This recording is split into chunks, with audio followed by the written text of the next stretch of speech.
एक व्यक्ति जो अपने बेटे की लाड प्यार से परवरिश ही नहीं करता है बल्कि उसे अच्छी शिक्षा भी देता है, वो लड़का भी पढ़ लिख कर जब जवानी की दहलीज पर कदम रखता है और जब ठीक ठाक पैसे कमाने लगता है अपने बेटे की शादी भी कर देता है। जब शादी के 5 साल का समय गुजरता है उसके 2 बच्चे भी हो जाते हैं, लेकिन जैसे ही 5 साल का समय गुजरता है अचानक उसके जीवन में एक ऐसा मोड़ आ जाता है जहां पर उसका पूरा परिवार ही उजड़ जाता है। लेकिन पुलिस जब इस मामले की छानबीन करना शुरू करती है तो एक ऐसी सच्चाई निकल कर सामने आती है जिसे सुनने के बाद हर कोई चौंक सा जाता है। वाकई में दोस्तों, आज की जो कहानी है ये आपको भी हैरान कर देने वाली है।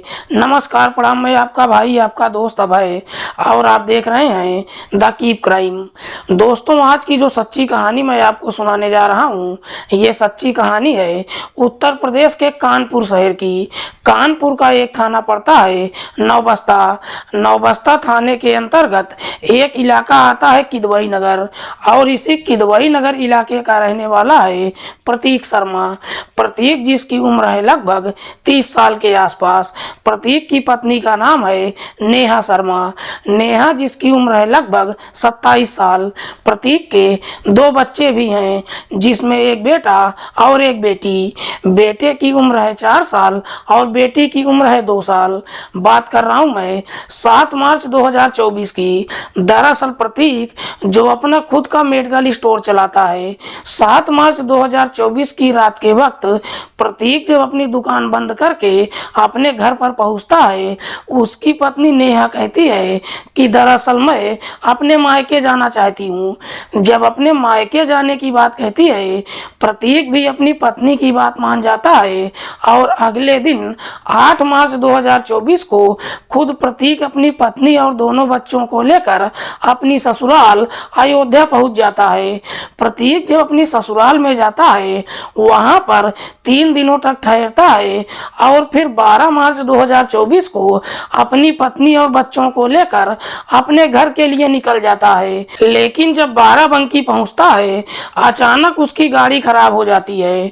उसके बाद प्रतीक अपनी पत्नी और दोनों बच्चों को बस के माध्यम से अपने घर भेज देता है और अपनी पत्नी से कहता है कि जब गाड़ी ठीक हो जाएगी मैं घर वापस आ जाऊंगा। 12 मार्च 2024 की शाम के समय नेहा जब अपने दोनों बच्चों को लेकर अपनी ससुराल पहुंचती है प्रतीक के पिता पुनीत शर्मा अपने बेटे के बारे में अपनी बहू से पूछताछ करता है। इस पर नेहा अपने ससुर को जवाब देते हुए कहती है कि दरअसल उनकी गाड़ी खराब हो गई है, जब गाड़ी ठीक हो जाएगी वो घर आ जाएंगे। उसके बाद पुनीत भी अपनी बहू से और कोई सवाल नहीं करता है। लेकिन अगली सुबह तक भी प्रतीक जब घर पर नहीं आता है पुनीत अपने बेटे के नंबर पर फोन करता है। रिंग तो जाती है लेकिन प्रतीक फोन नहीं उठाता है। प्रतीक जब अपने पिता का फोन नहीं उठाता है उसके बाद पुनीत अपनी बहू से एक पर एक कई तरह के सवाल करना शुरू करता है। लेकिन जब अपनी बहू से पूछताछ कर ही रहा था तभी प्रतीक अपने पिता के नंबर पर एक मैसेज करता है कि मेरी गाड़ी खराब हो गई है, फिलहाल मैं बाराबंकी में हूँ, अभी मेरी गाड़ी ठीक नहीं हुई है और मुझे भी कुछ जरूरी काम है। जब गाड़ी ठीक हो जाएगी मैं 3-4 दिनों के बाद घर वापस आ जाऊंगा। पुनीत जब उस मैसेज को देखता है उसे भी तसल्ली हो जाती है। लेकिन जैसे ही 4 दिन का और समय गुजर जाता है इधर 16 मार्च 2024 को अचानक से नेहा के दोनों बच्चों की तबीयत खराब हो जाती है। इसीलिए नेहा अपने ससुर से कहती है कि मैं दोनों बच्चों को लेकर डॉक्टर के पास जा रही हूँ। लेकिन नेहा भी जब अपने घर से निकलती है उसके बाद नेहा भी अपने दोनों बच्चों के साथ कहीं गायब हो जाती है। देर रात तक भी नेहा जब अपने घर पर नहीं आती है, नेहा का ससुर उसके नंबर पर फोन लगाता है, लेकिन अब नेहा का नंबर भी स्विच ऑफ बताने लगता है। उसके बाद पुनीत जब अपने बेटे के नंबर पर फोन करता है तो प्रतीक का नंबर भी स्विच ऑफ बताने लगता है, जिसे लेकर पुनीत काफी परेशान हो जाता है। पुनीत को समझ में नहीं आता है कि आखिरकार उसके बेटे और बहू और दोनों बच्चे कहाँ गायब हो गए हैं। उसके बाद पुनीत प्रतीक के जितने भी जानने वाले होते हैं सबके नंबरों पर फोन करता है और अपने बेटे और बहू के बारे में पूछताछ करता है, लेकिन बावजूद इसके इन दोनों के बारे में कहीं कुछ पता नहीं चलता है और देखते ही देखते लगभग 5 दिनों का समय गुजर जाता है। 5 दिनों के बाद भी जब प्रतीक और उसकी पत्नी घर पर नहीं आते हैं, आखिरकार 21 मार्च 2024 को पुनीत इसी नौबस्ता थाने में जाता है और अपने बेटे के साथ साथ बहू और दोनों बच्चों की गुमशुदगी का रिपोर्ट दर्ज करवा देता है। पुलिस गुमशुदगी का रिपोर्ट तो दर्ज कर लेती है, लेकिन इन्हें ढूंढने में कोई दिलचस्पी नहीं दिखाती है, जिसकी वजह से लगभग 15 दिनों का और समय गुजर जाता है। इधर पुनीत को भी समझ में आ जाता है कि पुलिस इन दोनों को ढूंढने में कोई दिलचस्पी नहीं ले रही है, इसीलिए 15 दिनों के बाद पुनीत इलाके के डीएसपी रविंद्र कुमार से मुलाकात करता है और उनको सारी बात बताता है। सारी कहानी सुनने के बाद डीएसपी साहब थाने में फोन करते हैं और जब पुलिस को फटकार लगाते हैं तब कहीं पुलिस इस मामले को सीरियस तरीके से लेती है। दरअसल पुलिस अब प्रतीक और उसकी पत्नी नेहा को ढूंढने के लिए सबसे पहले इन दोनों के मोबाइल नंबर का कॉल डिटेल निकालती है। पुलिस जब कॉल डिटेल को चेक करती है तो प्रतीक के नंबर में तो कुछ नहीं मिलता है, लेकिन पुलिस जब नेहा का कॉल डिटेल चेक करती है तो आखिरकार उसमें एक ऐसा नंबर मिल जाता है इस पर नेहा पिछले कई महीनों से लगातार बातचीत करती आ रही थी। पुलिस जब उस नंबर का डिटेल निकालती है तो मालूम चलता है कि वो नंबर किसी आयुष शर्मा के नाम पर रजिस्टर्ड है। आयुष जो इंदिरापुरम इलाके का रहने वाला है। पुलिस जब आयुष के बारे में पुनीत से पूछताछ करती है तो पुनीत पुलिस वालों से कहता है कि साहब आयुष मेरे बेटे का दोस्त है और ऑनलाइन दवाइयां बेचने का काम करता है और अक्सर मेरे घर भी आता रहता है। पुनीत जब आयुष की पहचान कर लेता है उसके बाद पुलिस आयुष से पूछताछ करने के लिए उसके घर पर जाती है, जहां पर पुलिस की मुलाकात आयुष के पिता विनोद शर्मा से होती है। पुलिस जब विनोद से आयुष के बारे में पूछताछ करती है तो विनोद पुलिस वालों से कहता है कि साहब मेरा बेटा 20 दिन पहले ही घर से निकला है और अभी तक घर वापस नहीं आया है। पुलिस जब आयुष के नंबर पर फोन करती है तो आयुष फोन उठा लेता है। पुलिस जब आयुष से प्रतीक के बारे में पूछताछ करती है तो आयुष पुलिस वालों से कहता है कि हाँ साहब प्रतीक के साथ मेरी दोस्ती तो है, लेकिन पिछले 1 महीने से मेरी प्रतीक के साथ कोई मुलाकात नहीं हुई है क्योंकि प्रतीक काफी परेशान चल रहा है। दरअसल प्रतीक के ऊपर लाखों रुपए का कर्जा है, इसीलिए वो इंदौर में छिप कर रह रहा है। आयुष ये सारी बातें पुलिस को बताता तो है, लेकिन पुलिस को उसकी बातों पर भरोसा ही नहीं होता है। दरअसल पुलिस को कहीं ना कहीं आयुष के ऊपर ही गहरा शक चला जाता है, इसीलिए पुलिस अब सच्चाई का पता लगाने के लिए आयुष के साथ साथ पुनीत की पत्नी नेहा के मोबाइल नंबर का भी लोकेशन निकालती है। लेकिन पुलिस जब लोकेशन को चेक करती है तो उसमें एक बड़ा ही चौंकाने वाला खुलासा होता है। दरअसल इन तीनों के मोबाइल का लोकेशन एक साथ ही राजस्थान के जयपुर शहर का दिखाई देता है।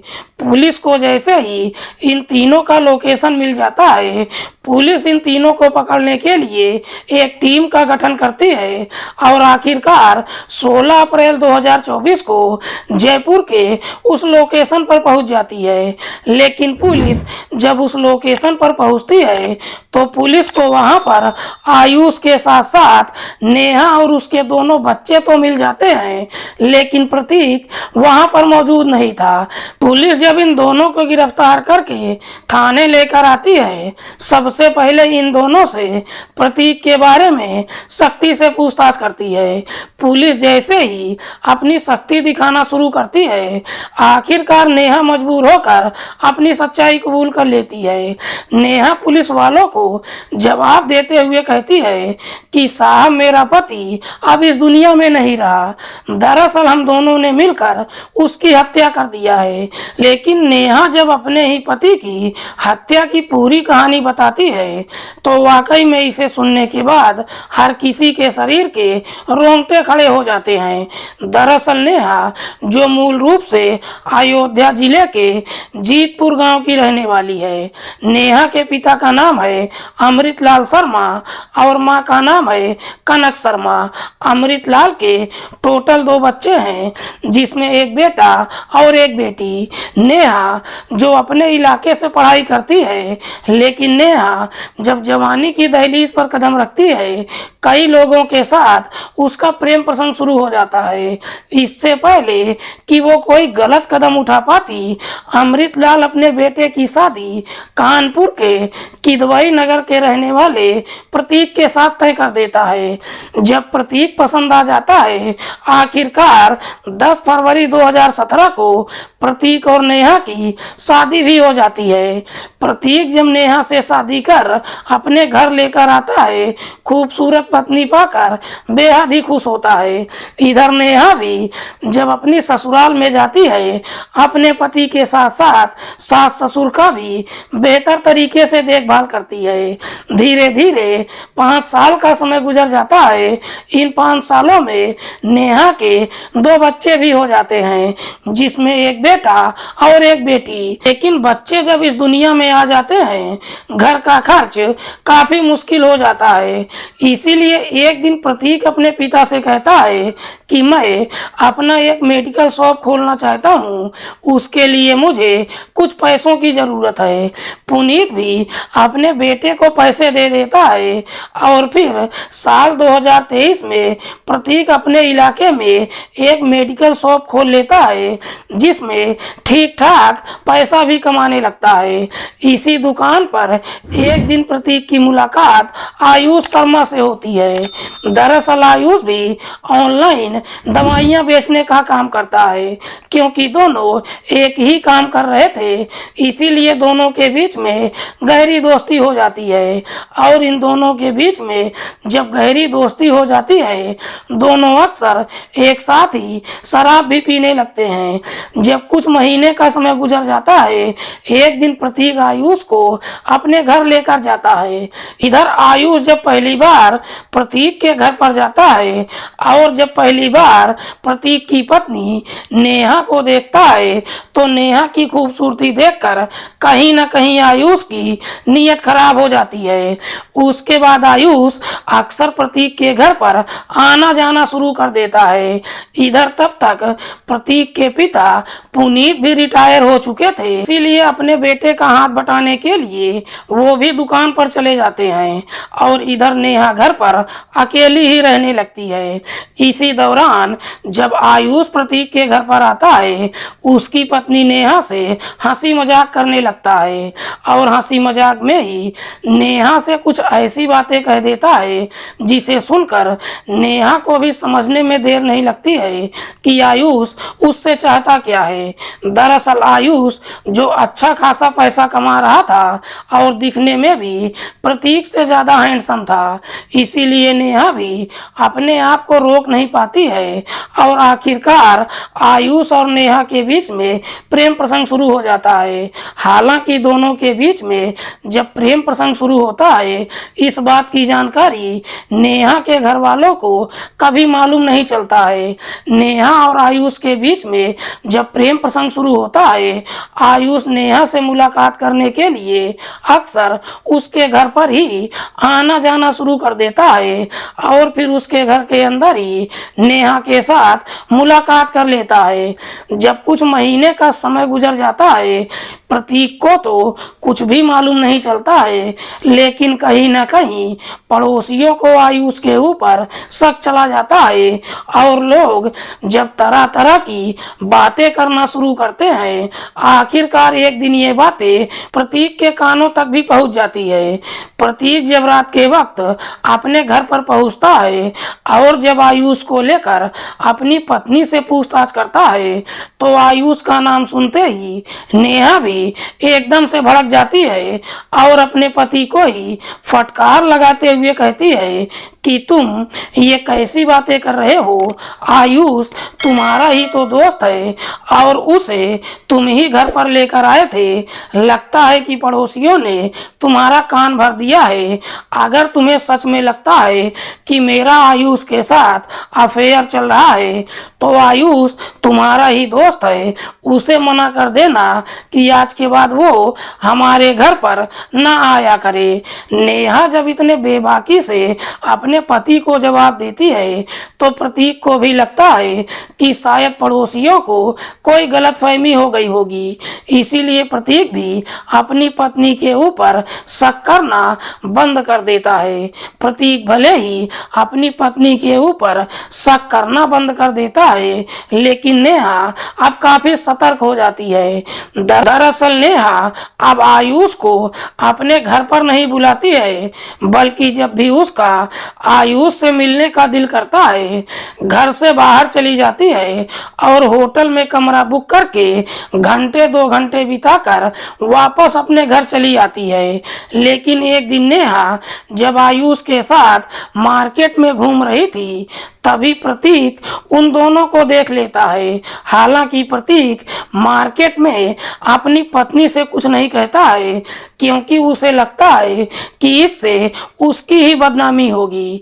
लेकिन प्रतीक शाम के वक्त जब घर पर पहुंचता है और जब आयुष को लेकर नेहा से पूछताछ करता है, नेहा जैसे ही झूठ बोलती है, प्रतीक अपनी पत्नी की बुरी तरीके से पिटाई कर देता है। उसके बाद ये सिलसिला रोज का हो जाता है। उसके बाद प्रतीक जब भी घर पर आता है, अक्सर छोटी छोटी बातों को लेकर अपनी पत्नी की बुरी तरीके से पिटाई कर देता है।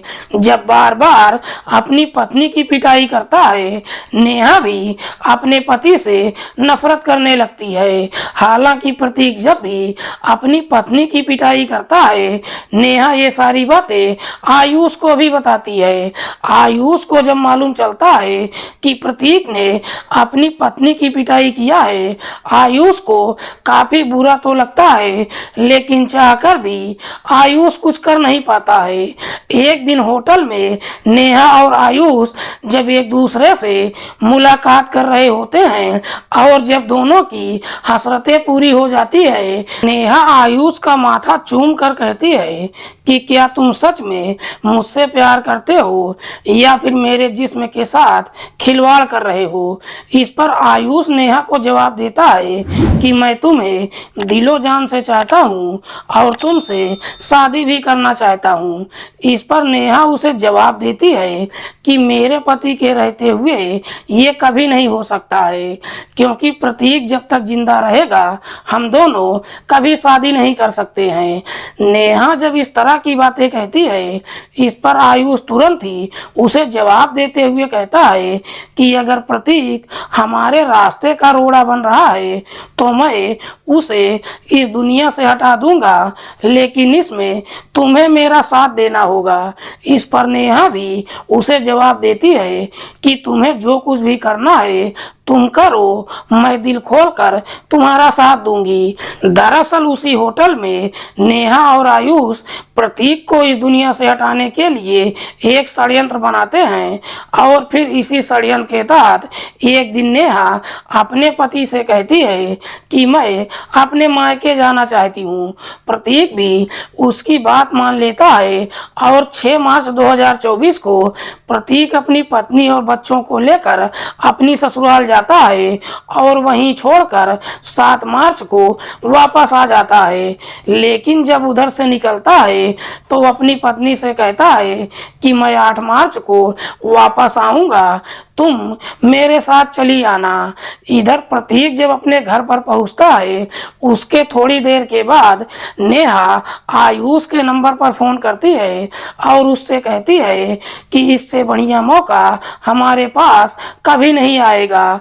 दरअसल 8 मार्च को मेरा पति मेरे मायके आने वाला है, तुम कैसे भी करके उसके साथ चले आओ और फिर हम रास्ते में ही उसका काम तमाम कर देंगे।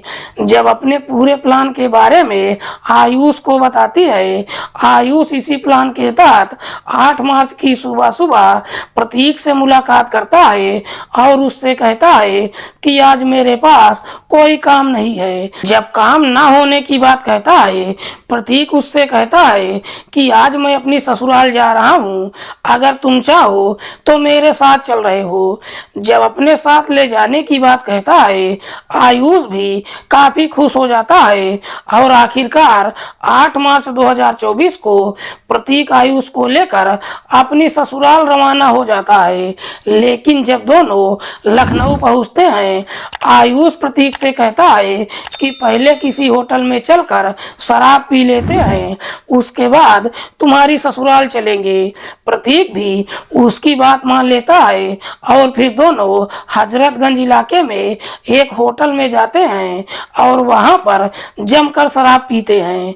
दरअसल आयुष को ये पहले से ही मालूम था कि अगर कई तरह की शराब एक बोतल में मिलाकर उसमें 15 से 20 नींद की गोलियां मिला दी जाएं तो शराब जहरीली हो जाती है, जिसे पीने के बाद इंसान की मौत भी हो सकती है। इसीलिए आयुष कई तरह की शराब मिलाता है और उन सारे शराब को एक बोतल में मिलाकर उसमें 15 से 20 नींद की गोलियां मिला देता है और फिर उस शराब को अपने पास संभाल कर रख लेता है। अगले दिन 9 मार्च 2024 को प्रतीक अपनी पत्नी और बच्चों को लेकर जब ससुराल से निकलता है और जब दोनों फिर से लखनऊ पहुंचते हैं, यहाँ अपने षड्यंत्र के तहत अपने पति से कहती है कि दरअसल मैं लखनऊ का लुलु मॉल में घूमना चाहती हूँ, क्यों ना आज की रात लखनऊ में ही ठहर जाते हैं और फिर कल सुबह घर चले जाएंगे। प्रतीक भी अपनी पत्नी की बात मान लेता है और फिर लखनऊ में एक कमरा बुक कर लेता है। इधर आयुष को ये पहले से ही मालूम था कि प्रतीक खाना खाने के बाद शराब की डिमांड जरूर करेगा और होता भी बिल्कुल वैसा ही है। जब सब लोग खाना खा लेते हैं, प्रतीक शराब की डिमांड कर देता है। प्रतीक जैसे ही शराब की डिमांड करता है, आयुष अपने पास से उसी शराब को निकालता है और अपने ही हाथों से पैक बनाकर प्रतीक को पिला देता है। प्रतीक जैसे ही उस शराब को पीता है, आधे घंटे के बाद बेहोशी की हालत में चला जाता है और जब थोड़ी देर का और समय गुजर जाता है, होटल के कमरे के अंदर ही प्रतीक की मौत हो जाती है। जब प्रतीक की मौत हो जाती है, आयुष और नेहा अपना नाटक करना शुरू कर देते हैं। दरअसल सबसे पहले होटल मैनेजर को बुलाते हैं, उसके बाद एम्बुलेंस को भी बुलाते हैं और फिर प्रतीक को लेकर एक सरकारी हॉस्पिटल में जाते हैं। लेकिन डॉक्टर जब प्रतीक को चेक करते हैं तो मालूम चलता है कि प्रतीक की मौत हो चुकी है। इसीलिए डॉक्टर इस बात की जानकारी पुलिस को दे देते हैं। इधर पुलिस जब हॉस्पिटल में पहुंचती है और जब नेहा से पूछताछ करती है तो नेहा पुलिस वालों से कहती है कि साहब मरने वाला मेरा पति है और ये आयुष मेरा ही देवर है। दरअसल मेरे पति की मौत ज्यादा शराब पीने की वजह से हुई है। नेहा जब इस तरह की बातें पुलिस वालों से कहती है, पुलिस भी नेहा से और कुछ ज्यादा पूछताछ नहीं करती है, बल्कि प्रतीक की डेड बॉडी को अपने कब्जे में लेकर पोस्टमार्टम के लिए भेज देती है। और जब पोस्टमार्टम हो जाता है, प्रतीक की डेड बॉडी को नेहा और आयुष के हवाले कर देती है, लेकिन नेहा अपने पति की डेड बॉडी को अपने घर लेकर नहीं जाती है, बल्कि वहीं पर प्रतीक का अंतिम संस्कार भी कर देती है। उसके बाद दोनों बच्चों को लेकर अपनी ससुराल आ जाती है, लेकिन नेहा जब अपनी ससुराल में आती है, अपने पति का मोबाइल भी अपने पास रख लेती है। इधर पुनीत जब अपने बेटे को नहीं देखता है, अपनी बहू से पूछताछ करता है। इस पर नेहा अपने ससुर से झूठ बोल देती है कि उनकी गाड़ी खराब हो गई है, जब गाड़ी ठीक हो जाएगी 1-2 दिन में वापस आ जाएंगे। लेकिन 2 दिनों के बाद भी प्रतीक जब अपने घर पर नहीं आता है, पुनीत अपने बेटे के नंबर पर फोन करता है, लेकिन वो मोबाइल नेहा के पास ही मौजूद था। इधर नेहा जब देखती है कि उसका ससुर बार बार प्रतीक के नंबर पर फोन कर रहा है, नेहा को डर सताने लगता है कि कहीं सारा राज खुल ना जाए। इसीलिए नेहा अपने आप को बचाने के लिए प्रतीक के मोबाइल से ही पुनीत के नंबर पर मैसेज करती है। इससे पहले कि ये सारा राज खुल पाता, नेहा 16 मार्च 2024 को अपने षड्यंत्र के तहत अपने ससुर से झूठ बोलते हुए कहती है कि दोनों बच्चों की तबीयत खराब हो गई है, मैं उन्हें लेकर डॉक्टर के पास जा रही हूँ। उसके बाद नेहा आयुष के नंबर पर फोन करती है और उसे अपने पास बुलाती है। इधर आयुष जब नेहा से मुलाकात करता है, उसके बाद नेहा और उसके दोनों बच्चों को लेकर राजस्थान के जयपुर शहर में चला जाता है और फिर वहीं पर दोनों किराए का कमरा लेकर एक साथ ही पति पत्नी की तरह रहने लगते हैं। लेकिन इधर नेहा भी जब अपने दोनों बच्चों को लेकर घर से फरार हो जाती है, पुनीत को काफी अजीब सा लगता है। इसीलिए पुनीत 21 मार्च 2024 को इसी नौबस्ता थाने में जाता है और फिर अपने बेटे बहू के साथ साथ दोनों बच्चों की गुमशुदगी का रिपोर्ट दर्ज करवा देता है। वाकई में नेहा जब ये पूरी कहानी पुलिस को बताती है, पुलिस नेहा की तहरीर पर लखनऊ में भी जाती है और जब लखनऊ की पुलिस से पूछताछ करती है, तो लखनऊ की पुलिस भी कानपुर पुलिस को जवाब देती है कि दरअसल नेहा ने जब हमको ये बताया कि उसके पति की मौत ज़्यादा शराब पीने की वजह से हुई है, हमने भी उससे कुछ ज़्यादा पूछताछ नहीं किया। उसके बाद पुलिस उस शमशान घाट में जाती है और वहाँ के कर्मचारियों से पूछताछ करती है, तो कर्मचारी भी नेहा और आयुष की शिनाख्त कर लेते हैं। उसके बाद पुलिस इन दोनों को अपनी हिरासत में लेकर जिला अदालत में पेश करती है, जहां से दोनों को जेल भेज दिया जाता है। दोस्तों, इस पूरी घटना के बारे में आप क्या सोचते हैं? आप अपनी राय कमेंट बॉक्स में हमको जरूर दीजिएगा। मिलते हैं किसी और सच्ची कहानी के साथ, तब तक के लिए नमस्कार, जय हिंद।